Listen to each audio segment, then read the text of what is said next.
The granite in the Great Pyramid, if you look at the famous King's Chamber, its walls and its roof are, the ceiling of the King's Chamber are all made with gigantic granite blocks. For 40 years, Graham Hancock pointed at the same piece of stone and asked the same question.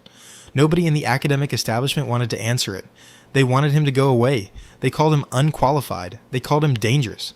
They called his work a threat to public understanding of science and history. Then a material scientist with no prior stake in the debate pointed a scanning electron microscope at 4,000-year-old granite and found something that made the entire field stop. Not sand, not copper residue, a mineral rated 9 on the MO hardness scale, a mineral used today to cut the hardest engineering materials on Earth. It had been sitting inside those ancient cutting grooves since before Rome was founded, and Hancock had been right about the question the whole time, the problem in the stone.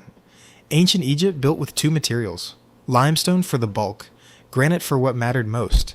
The outer casing of the Great Pyramid, the internal passages and chambers, the obelisks that carried royal proclamations, the sarcophagi that held the most sacred remains, the innermost sanctuaries of the most important temples, wherever the ancient Egyptians wanted to make something permanent, something sacred, something that would outlast every civilization that came after them.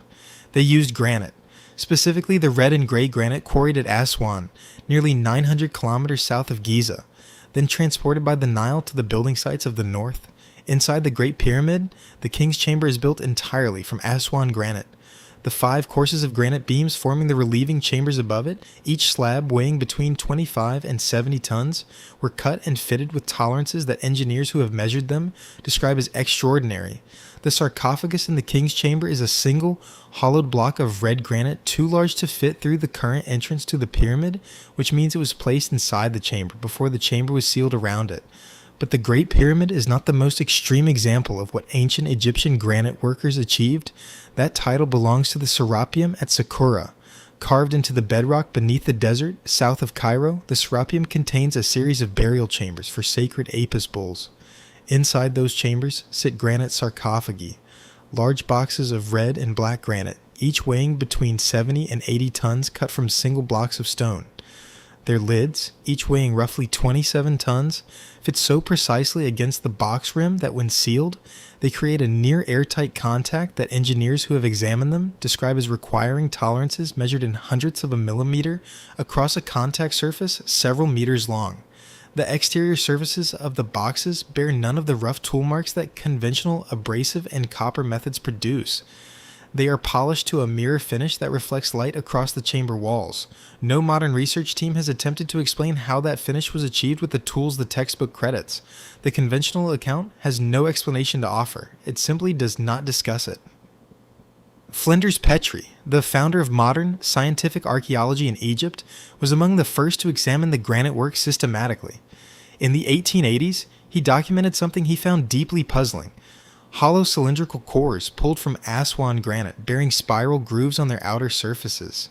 Petrie analyzed the pitch of those grooves carefully and concluded that whatever had drilled them was cutting through the granite at a feed rate of approximately 0.1 inches per revolution, meaning that with each full rotation of the drill, the cutting surface was advancing 1/10 of an inch into solid granite. Petrie, who was not given to dramatic statements, called this rate of cutting extraordinary, stating in his published work that it indicated a cutting action far exceeding what modern practice had achieved with any known method. That was the 1880s. Petrie's observation sat in the archaeological literature for over a century. Most people who read it moved on without asking the logical follow-up question. One who did was Graham Hancock, the man who kept asking. Graham Hancock was born in Edinburgh, Scotland in 1950, and spent his early career as a journalist for The Economist and other major publications. He came to ancient history not through academia, but through reporting through the habit of asking sources to demonstrate their claims, rather than accepting assertions at face value. What he found when he applied that habit to the accepted account of ancient Egyptian technology was a story that consistently failed to withstand demonstration. His 1995 book, Fingerprints of the Gods, which sold millions of copies in the years after its publication, made a central argument that the academic establishment found threatening precisely because it was specific, not vague speculation about lost civilizations, but targeted at technical objections to the mainstream account of how particular things were built. The granite work at Giza, the precision machining evident in ancient artifacts, the features that engineers recognized as beyond the capabilities of the tools the textbooks credited. The response from professional Egyptology was not engagement, it was dismissal. Hancock lacked formal credentials. Therefore, his observations could be set aside. The logic was circular. The evidence doesn't matter because the observer is unqualified. The observer is unqualified because the credentialed community disagrees with the evidence. For 3 decades, that circularity held, not because anyone demonstrated Hancock was wrong, but because the institutional machinery of academic respectability is very good at not looking at things it has decided not to see. In 2022, Netflix released Hancock's documentary series Ancient Apocalypse, bringing his arguments to an audience of tens of millions of viewers in weeks.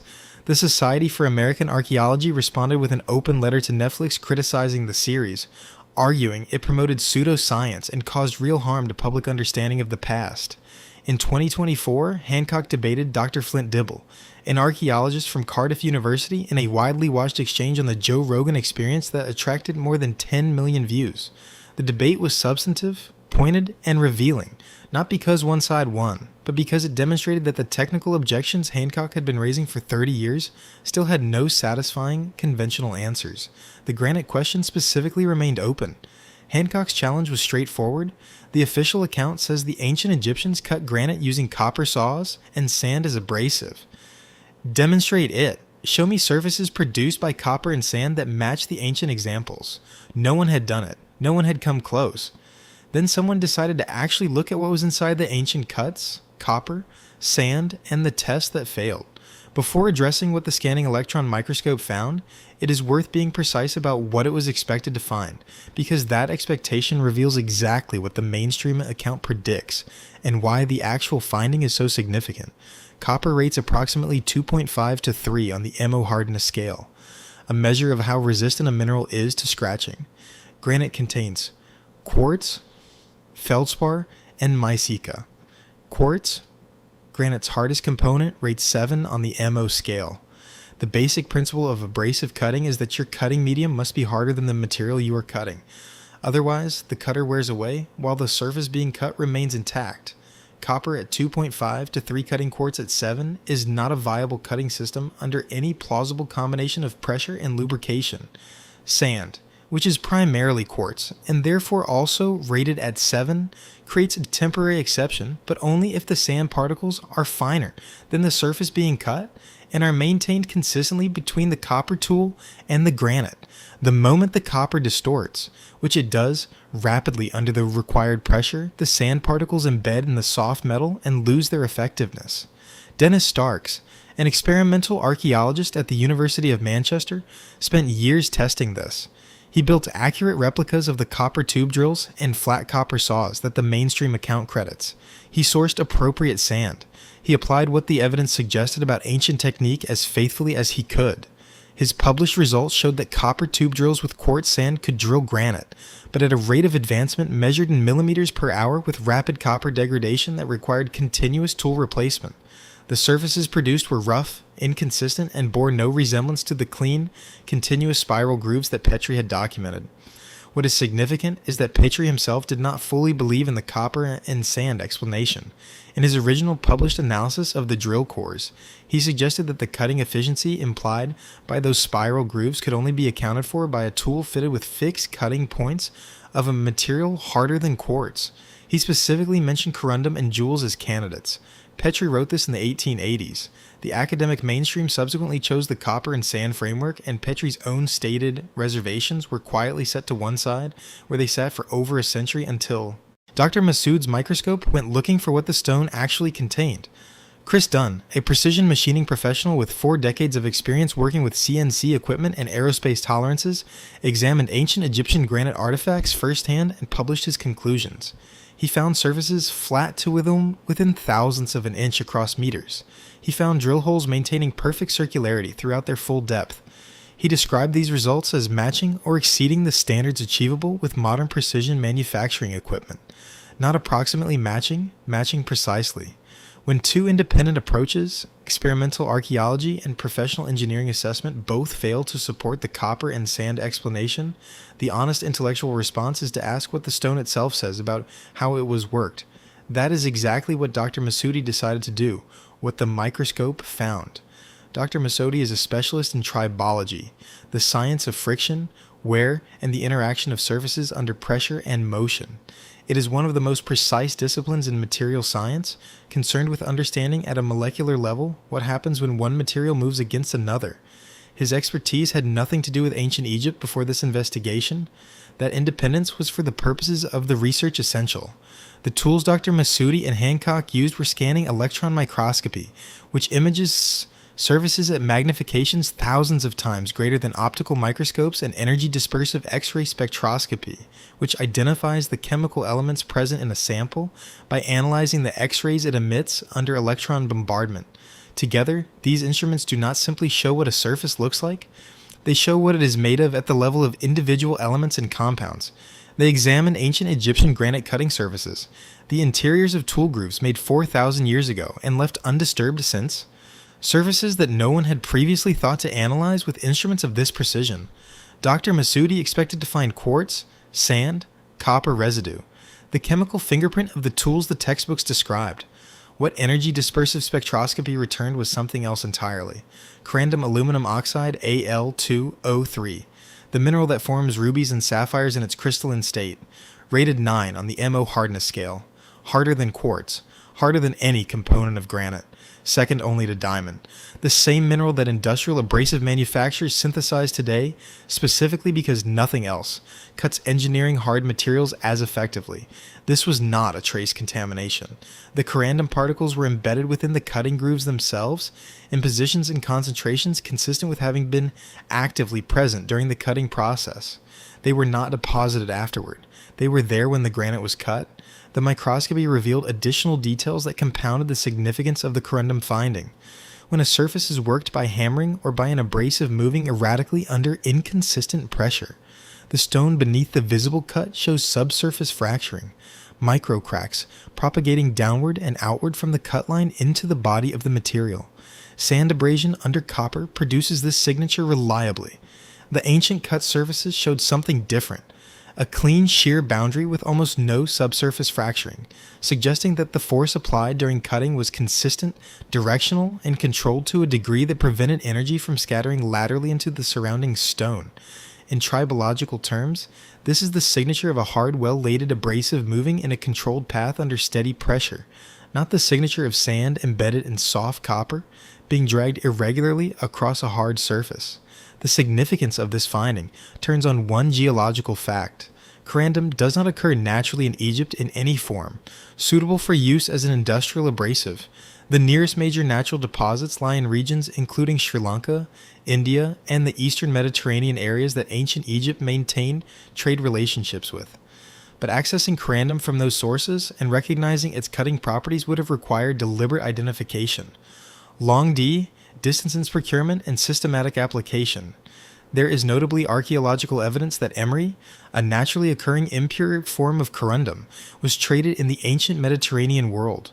Deposits on the Greek island of Naxos supplied emery to craftsmen across the Aegean, and beyond, from at least the Bronze Age onward. Egyptian craftsmen operating within one of the ancient world's most sophisticated trade networks had pathways to access corundum-bearing materials. What the microscope found was not an accident. It was evidence of a technology systematic, deliberate, and sophisticated that the official account had never described. The workshop test, a microscope finding, demonstrates what was present. It does not by itself demonstrate what was possible. Hancock understood this distinction, and he understood that his critics would reach for it immediately. So he tested it. In early 2023, Hancock organized controlled cutting trials in a working granite workshop. Blocks of granite, copper tools, 3 abrasive conditions tested separately and sequentially. Experienced granite craftsmen and material scientists working together under controlled conditions with everything measured and recorded. First, copper tools with ordinary sand as abrasive, replicating the conventional account as faithfully as possible. The result matched Stock's earlier experiments. 0.5 millimeter of progress per hour, rapid copper degradation, rough and irregular cut surfaces bearing no resemblance to the ancient examples. The textbook method produced textbook results in the worst sense. It did not work. Second, copper tools with ground quartz powder and slightly finer and more consistent than sand, but chemically identical, marginally better, still measured in fractions of a millimeter per hour, still rough.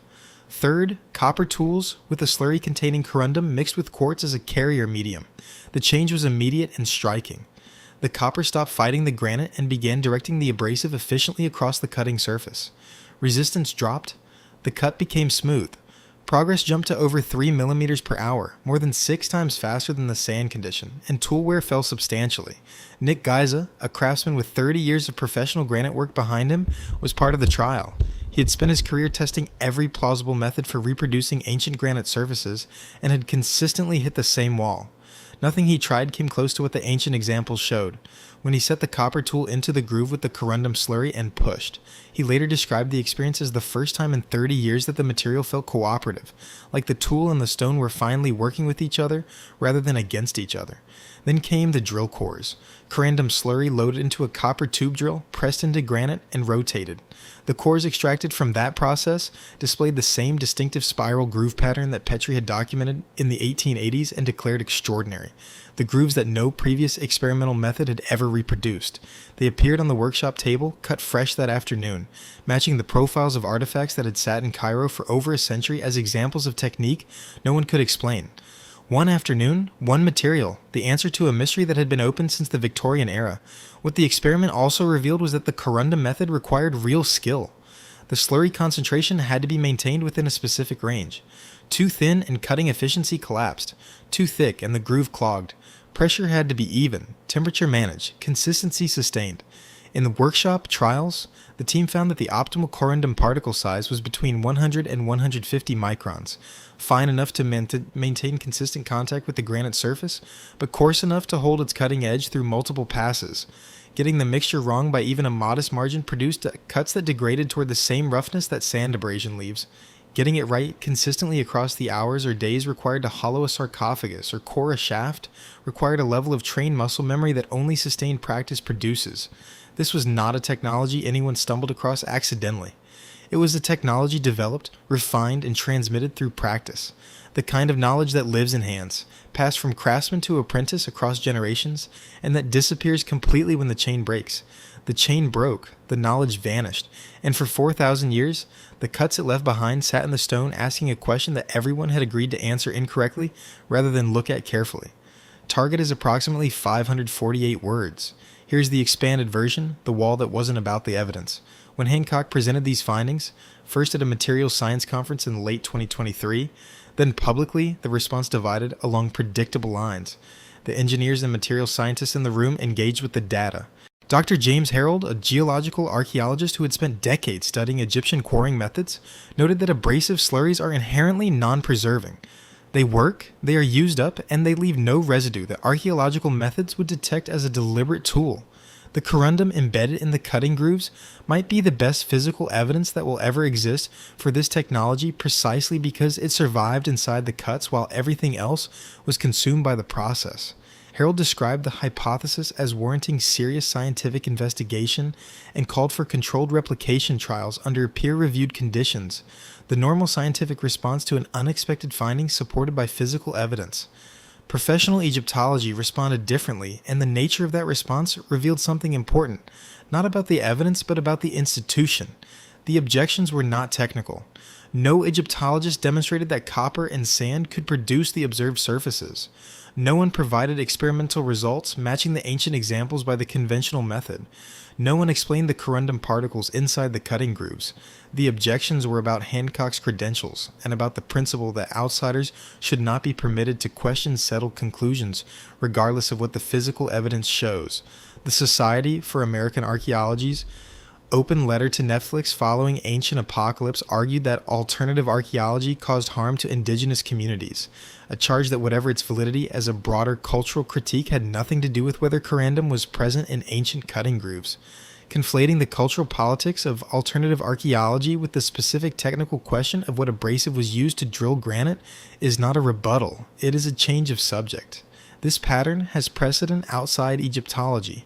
In the early 1980s, Australian physician Barry Marshall proposed that stomach ulcers were caused by bacterial infection, a finding that contradicted decades of established medical understanding. The medical establishment dismissed him for years. He eventually demonstrated the point by infecting himself with the bacteria, developing gastritis, and treating it with antibiotics.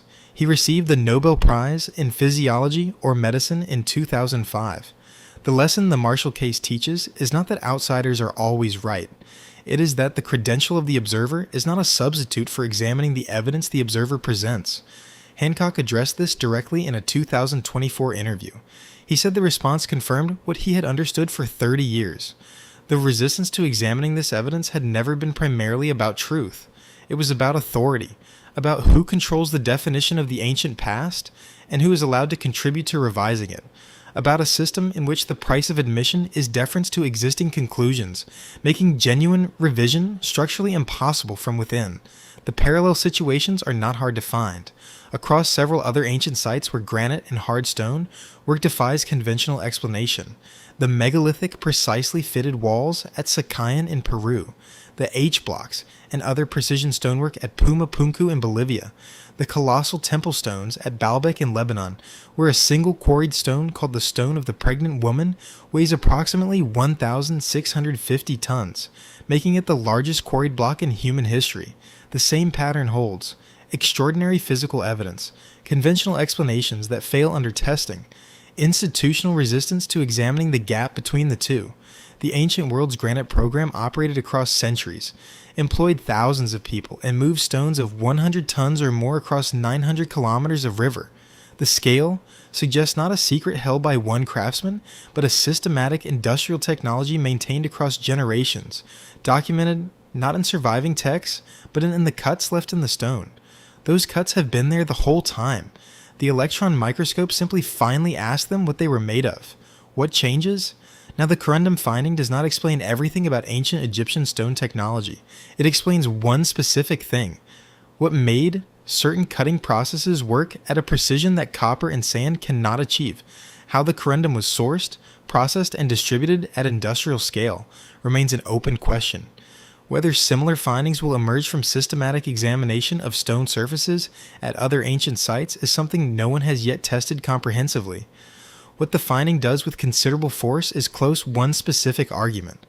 The argument that there is no evidence of a technology beyond copper and sand. There is now evidence. It is sitting in the ancient cutting grooves. The electron microscope found it. What it opens is the much larger question Hancock has been pointing at since 1995. If the conventional account was wrong about this, if the answer to one of the most specific and testable challenges to the mainstream Egyptology turns out to be confirmed by material science, what else in the accepted account deserves the same careful physical examination?